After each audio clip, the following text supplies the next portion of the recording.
Hello everyone and welcome back to Towergate.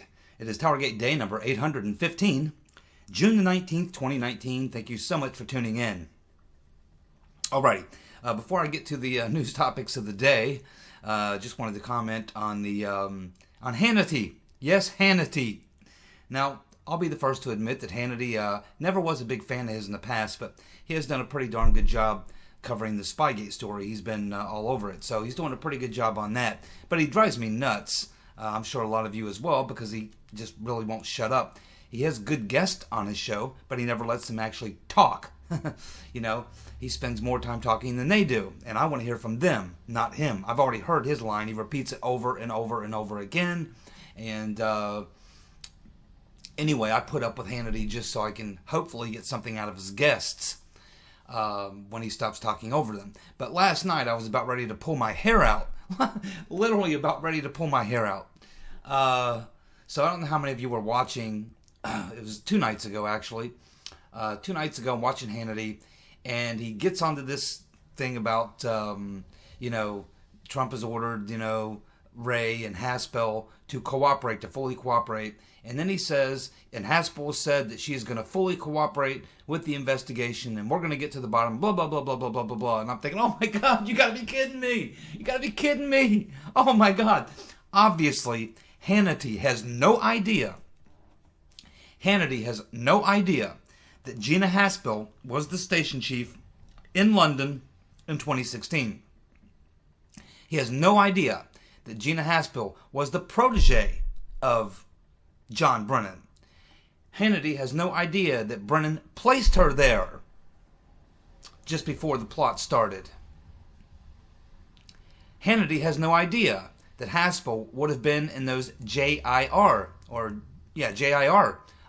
Joint Intelligence Meetings, JIC, I think they're called.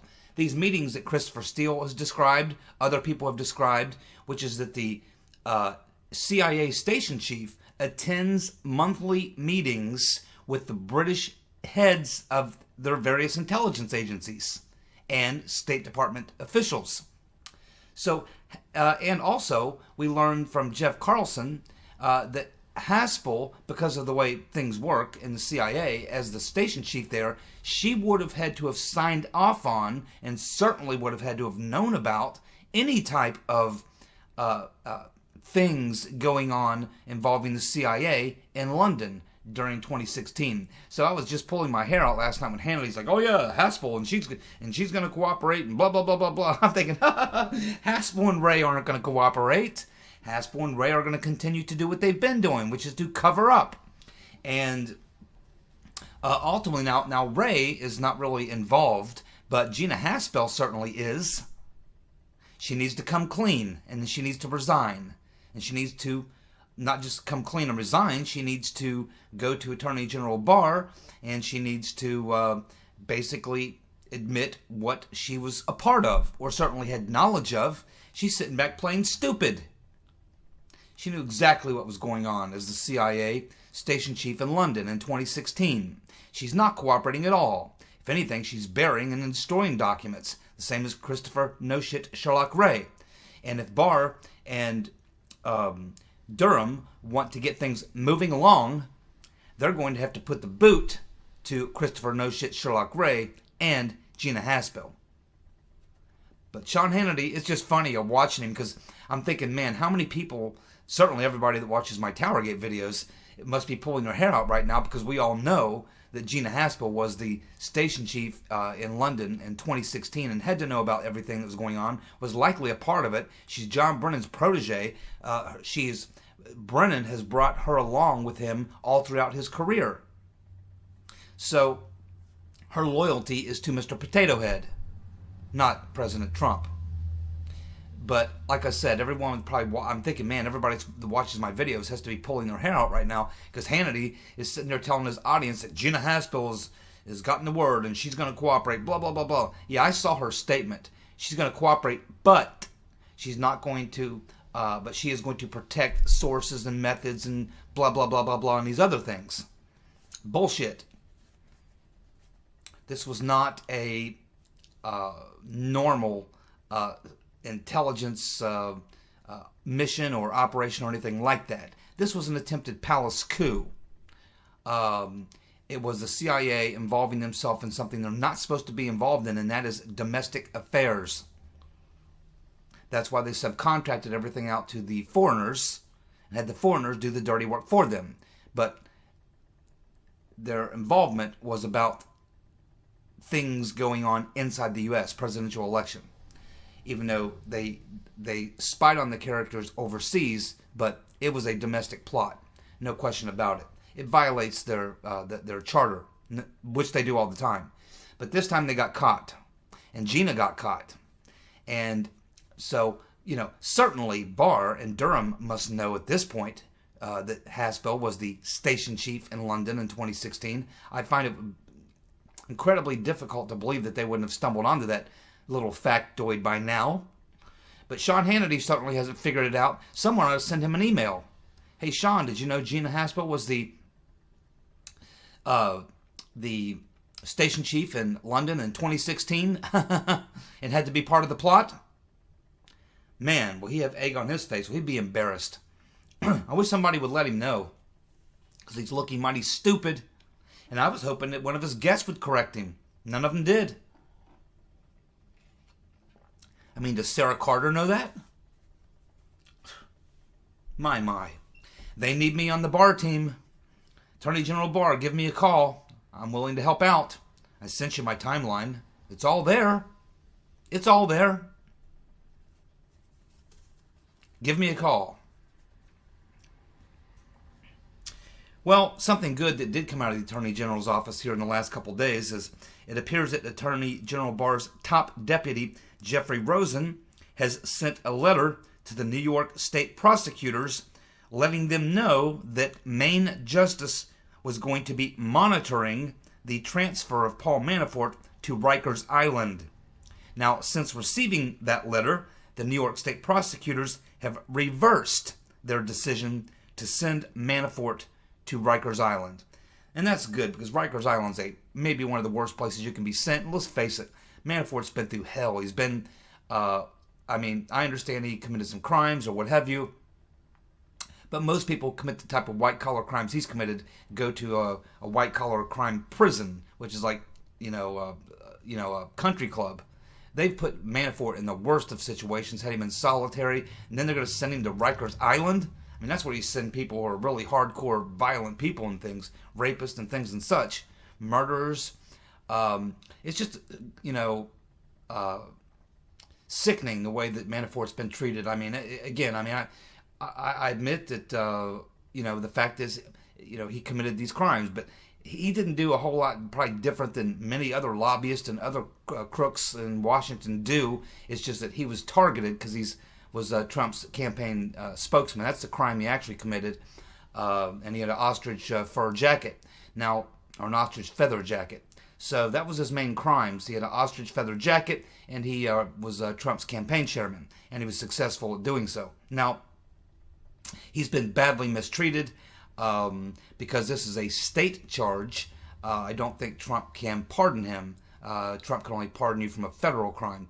So, but I do hope that he does get some relief, and I am glad that Attorney General Barr put his deputy on this to put the kibosh on this idea of sending Manafort to Rikers Island. I mean, he's like, 70-something years old? I mean, it's just, it's wrong, and I certainly hope that when the conspirators, the criminal conspirators are taken down, I certainly hope they get the same type of treatment. We need to see Comey and McCabe and Mr. Potato Head and Peter's Been Stroking Us and all their friends getting the old Roger Stone SWAT raid. And maybe they can call Fox News and give them the heads up like they did CNN. They need to be in solitary confinement. They need to get the Papagalopoulos treatment. They need to get it all. And I hope they do. I hope they do. Boy, if I was the Attorney General, I certainly would. I would have already SWAT raided the Right Reverend Clinton a long time ago, along with her little carpet-munching pal, Huma Abedin, along with Cheryl Mills and the whole crew. Sidney Blumenthal, Shearer, I would have SWAT raided every damn one of those perps a long time ago. Well, it looks like our good friend Eric Swallowell had a gun control rally in front of the NRA headquarters 2 days ago. And it looks like he had a grand total of 18 people who showed up.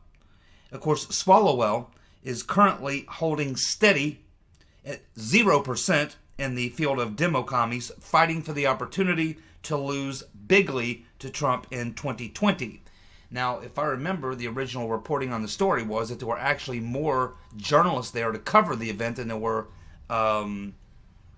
Swalwell supporters. 18. He's sitting at 0 in the polls, and he can only get 18 demo commies to show up at an anti-gun rally in front of NRA headquarters. Man, this dude's beyond pitiful. Beyond pitiful. And he wants to tax people on ammunition, limit you to how much you can buy, and you have to pay like a tax on every round that you buy. I mean, it's already expensive enough. Jeez. Alrighty, let's see. We have Trump tweeting that next week ICE will begin the process of removing millions of illegal aliens from the country. Now, that's a fantastic move. It's a bold move, and I would say that alone will probably get him reelected, because if he actually can do this, I assume he can. I've been reading up on it. Sounds like it is legal. I mean, these people are in the country illegally, and it's just a matter of, do you have the resources? So it looks like they're getting the resources together. They've got a plan. These are people who have entered the country illegally and who agreed that they would show up to a court date but did not. And there are millions of them. Millions of them. And therefore, they can be picked up and removed from the country.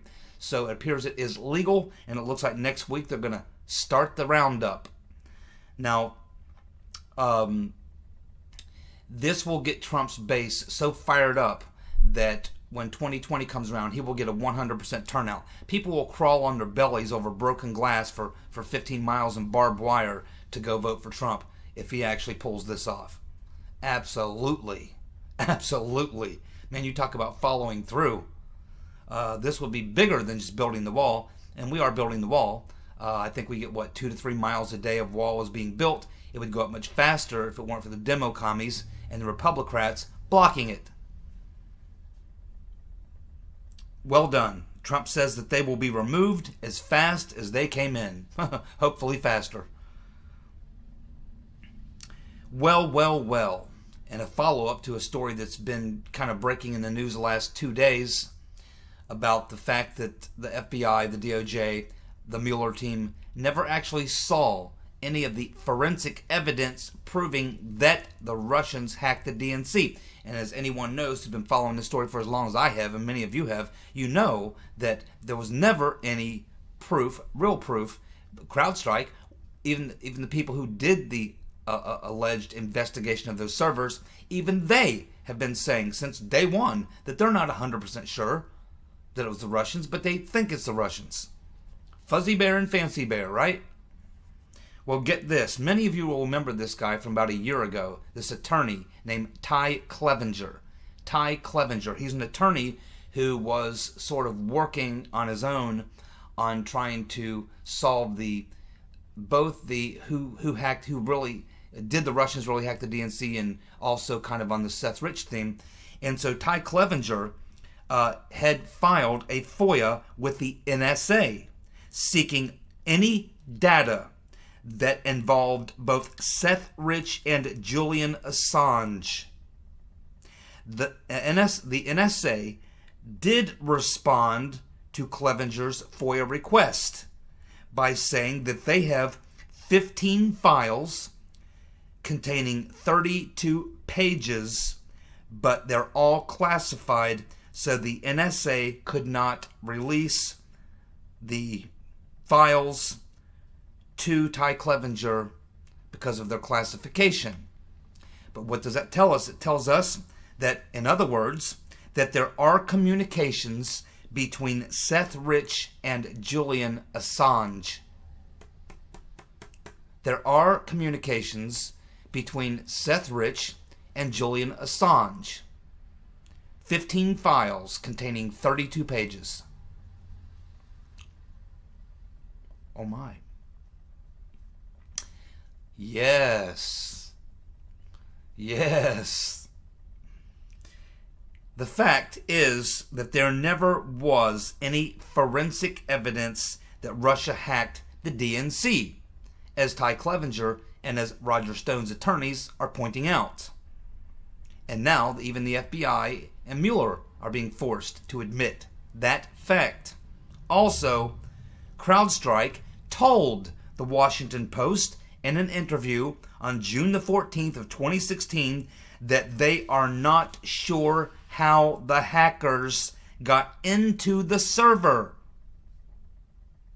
CrowdStrike said they suspect spear phishing emails, but there is no hard evidence to confirm that. My oh my, you gotta be kidding me. These are server experts. Now, I have a degree in network communications.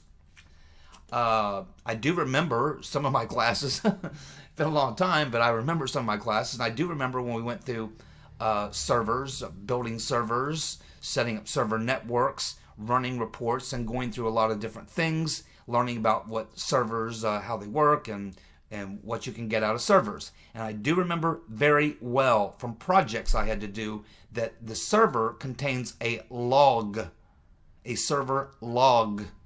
And that server log will tell you everything about everything that's happening within the server network. All communications, where they came from and where they went to. The idea that CrowdStrike is saying that they can't determine, if someone, how someone intruded and how someone got in, whether it was spear phishing or whether it was something else, that's bullshit. You would know.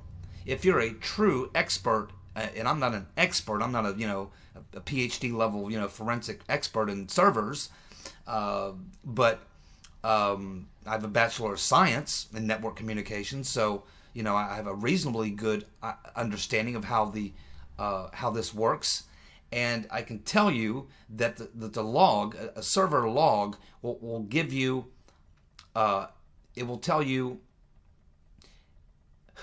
what node. It will tell you what node from what computer transferred or engaged in any communication in that network, coming and going. You can see the exact time in and out. You can see any data transmissions or transfers. Most server networks, like most places, have separate servers to run their email servers, the FTP servers, things like that. And those are all connected to the master server, which is running everything, and it's got a log, built-in log. It logs in everything that's happening within the network. Everything within the network is there.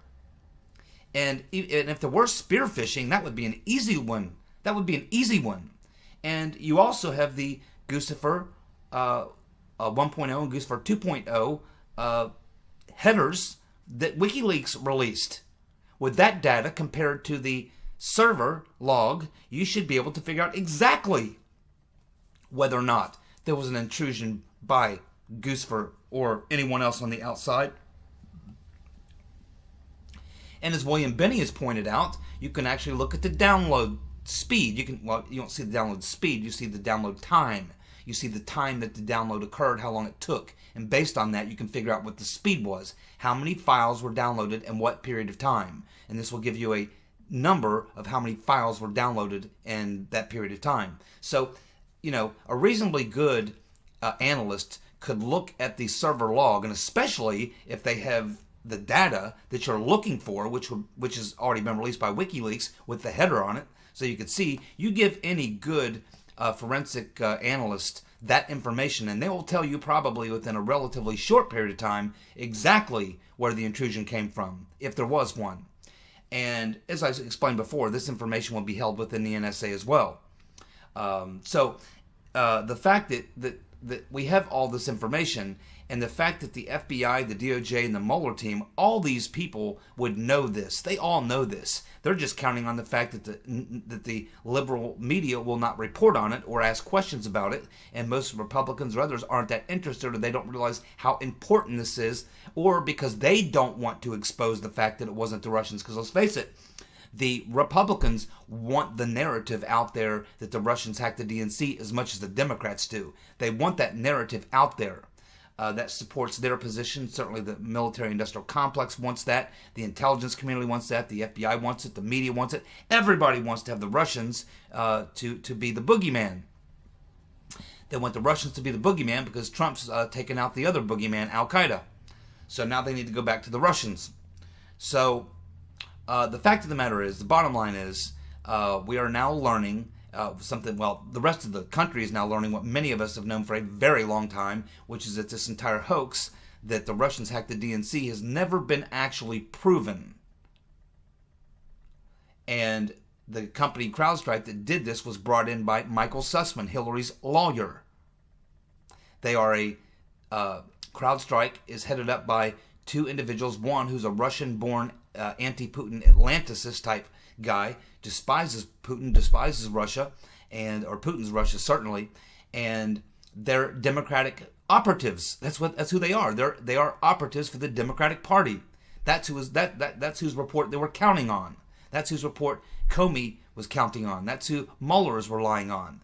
And when the FBI and the DHS both wanted to look at them servers, the DNC refused. And that's about the time the FBI should have said, well, look, we ask you nicely, but we don't have to ask. We can just go ahead and come and take them. We can get a warrant from the judge, because after all, this was a hack, which you're saying happened by a foreign enemy or a potential foreign enemy for national security reasons. We have the right to come in and take the damn server. And that's what we're going to do. And that's what any real FBI director would have done, except for one who's playing along with the plot, with the rotten Reverend Clinton and the DNC, obviously. So, yes, in fact, this corruption goes that deep and much deeper, actually. And I certainly hope that Barr and Durham, if they do want to get to the origins of all of this, hopefully they will realize at some point the first part of this big scam was the entire narrative, starting with the Russians hacked the DNC. And they can very easily prove that that's not true, or they can easily prove it is true. One of those two things they can prove that's true or not true, and they need to do it. This relying on CrowdStrike for the last 3.5 years actually, was faulty from the beginning. It needs to be corrected. Corrected. It's time. It's time. Well, it looks like the pencil neck geek Adam Schiff, the bug-eyed fool, is getting very frustrated with the negotiations to have Uncle Bob, the executioner, the drive-by executioner Mueller, come in and testify, and he should bring Mr. Weissman with him, I think. So it looks like Adam, the pencil neck geek Schiff, the bug-eyed fool, is looking at issuing a subpoena to Uncle Bob, the drive-by executioner, if he doesn't voluntarily come in. Now, he's a private citizen now, so he probably just dare plead the fifth. But still, I wouldn't care if he came in and pled the fifth. I'd ask him a question that takes 5 minutes to ask and would include everything I have to say about him. That's what I would do. So let's see here. Well. What do we have here? More evidence, more proof of what I've been saying for a very long time, and I'm still not hearing anyone else say this. I am the only one I've heard. There may be other people, tell me if I'm wrong, but I've been contending for a very long time that the rotten Reverend Clinton was the person who planned, organized, directed, and controlled the entire frame-up operation. And that everyone was working for her. She was the one that was running the program, let's say. She's behind the entire coup and all the things that happened. And I've laid out this many times why and how this is the case. I'm just waiting for everyone else to figure it out. This is a story in the American Spectator by Melissa McKenzie. I urge you to read it. American Spectator, Melissa McKenzie. Go over to the American Spectator and read her article. I'll give you the highlights. Russian lawyer Natalia Veselnitskaya told NBC News that the information she was given, in other words, the dirt on Hillary Clinton, which was the reason that was given for the Trump Tower meeting, was given to her by Glenn Simpson. Oh my goodness. Veselnitskaya, of course, never brought this up. Instead, she talked about adoptions and repealing the Magnitsky Act. Now, we have had Trey Gowdy within the last week or so asserting that Sidney Blumenthal, Hillary Clinton's henchman, did the Steele dossier fact-checking.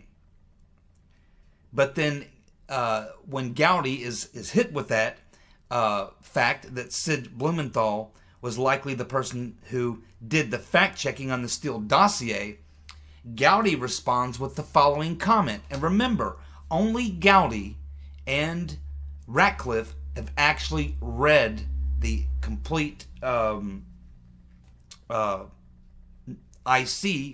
and the other pertinent documents which actually show this. And they're the only two that would 100% know this. Nunes suspects it. He's seen redacted stuff, but Gowdy and Ratcliffe have seen the unredacted. And Gowdy says to this claim about Blumenthal being the guy who checked the dossier, because that's kind of the where it's at now, is that Blumenthal, it appears, was now the guy who may have been fact-checking the dossier. But listen to what Gowdy says. Gowdy says, I think in the fullness of time, we will find out that that Blumenthal wasn't used to corroborate the Steele dossier, but that Steele was used to fake corroborate the Blumenthal dossier. Exactly. It's about time that we change the name of the dossier from the Steele dossier to either the Clinton dossier or the Blumenthal dossier or the Shearer dossier, because they're the ones who wrote it. This was cooked up with the Rotten Reverend Clinton and Blumenthal and Shearer and probably her husband, Slick Willie, and some of their cronies. They probably cooked this whole thing up, and they needed someone to sell it and launder the intelligence through the State Department, and that's how they got Christopher Steele. And of course, we're learning from the Towergate, the Trump Tower meeting, which of course we know was a setup, and I've been through that extensively. I've gone through every person who was there, their connections to everybody, and the whole 9 yards. But this is new information. This is new information that we did not know. We knew that Veselnitskaya was supposedly the predicate of the meeting was supposed to be that she had dirt on the Rotten Reverend Clinton. And that dirt supposedly had something to do with tax evasion and dealing with the Prevezon issue, which of course Glenn Simpson and Veselnitskaya and Rinat Akhmetshin were all working on for the Russian government. So here we have the Trump Tower meeting set up. Veselnitskaya is supposed to tell Trump Jr. about this dirt on Hillary, which is this stuff about tax evasion because of Prevezon and things. Instead, she talked about the Magnitsky Act and adoptions.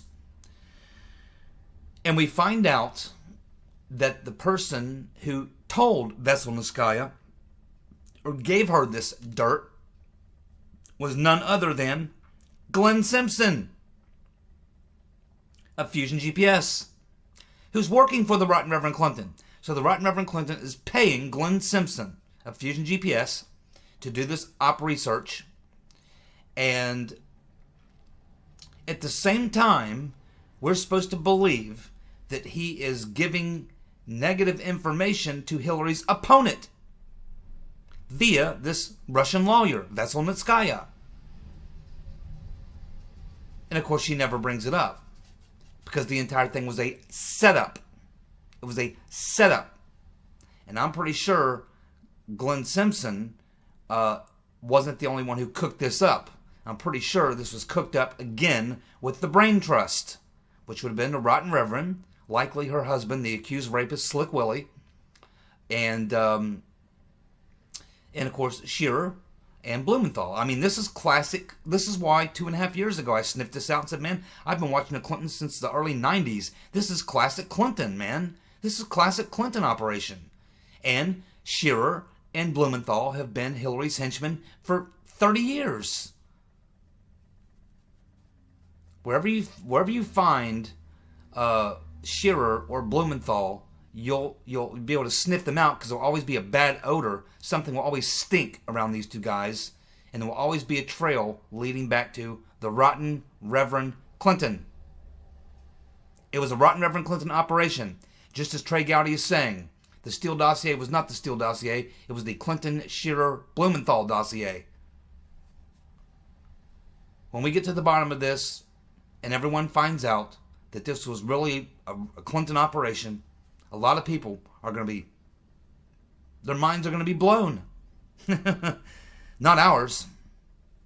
We'll say, yeah, well, we've known that for 2.5 years. Because that's what the evidence shows. When you look at all these players, all roads lead back to the rotten Reverend Clinton. Well, it looks like Trump is saying that he may be doing a little tweeting during the demo-commie debates. Oh, man. I'll definitely have that one. I'll definitely have Trump's... I'll be watching the Democratic debates, and I'll have another window open with Trump's Twitter feed. I'll be watching debates and watching Trump's tweets as the... Oh, is there anything better than Trump being like the central scrutinizer of the Democratic debates on every single point that they go down the list? Trump commenting. Oh man, that will be hilarious, dude. That is definitely gonna need a bucket of popcorn and a 6-pack of your favorite beverage for that event. That's a fact. Trump tweeting during the Democratic debates. That is funny, man.